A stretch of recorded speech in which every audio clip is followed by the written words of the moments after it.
Here's a question that breaks most people's brains. The Federal Reserve prints money, trillions of dollars. They create it out of nothing.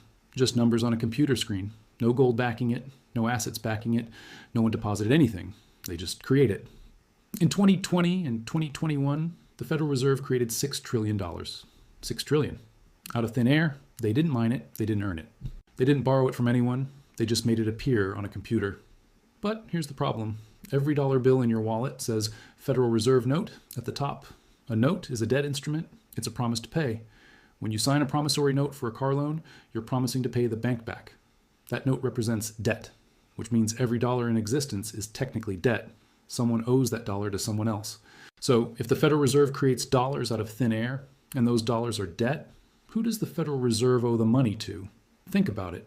They created it from nothing. There was no lender. No one gave them money to lend out. They just made it appear. So who is the creditor? If dollars are debt instruments, and the Fed created them, who does the Fed owe? The answer should be simple, but it's not. Because when you understand how this actually works, you realize the entire monetary system is designed to transfer wealth from you to private banks.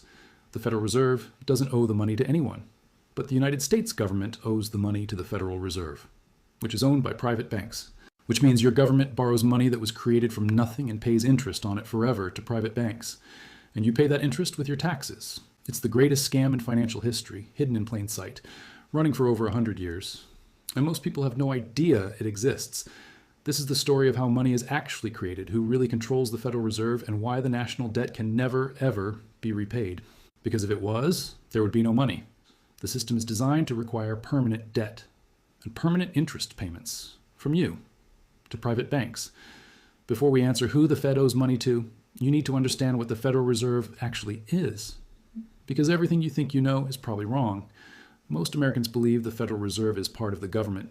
A government agency like the Treasury Department or the IRS.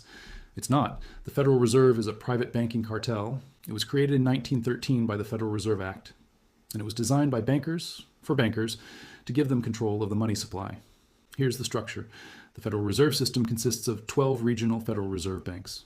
New York, Chicago, San Francisco, Philadelphia, Boston, and 7 others. Each of these 12 banks is a private corporation, not government agencies, private corporations. They have shareholders, and those shareholders are private commercial banks. J.P. Morgan Chase owns shares of the Federal Reserve Bank of New York. So does Citibank, Bank of America, Goldman Sachs, Morgan Stanley. The largest banks in America are literally shareholders in the Federal Reserve. They own it. Now there's also a board of governors in Washington, D.C. 7 governors appointed by the president and confirmed by the Senate. This gives the appearance of government control. But it's an illusion.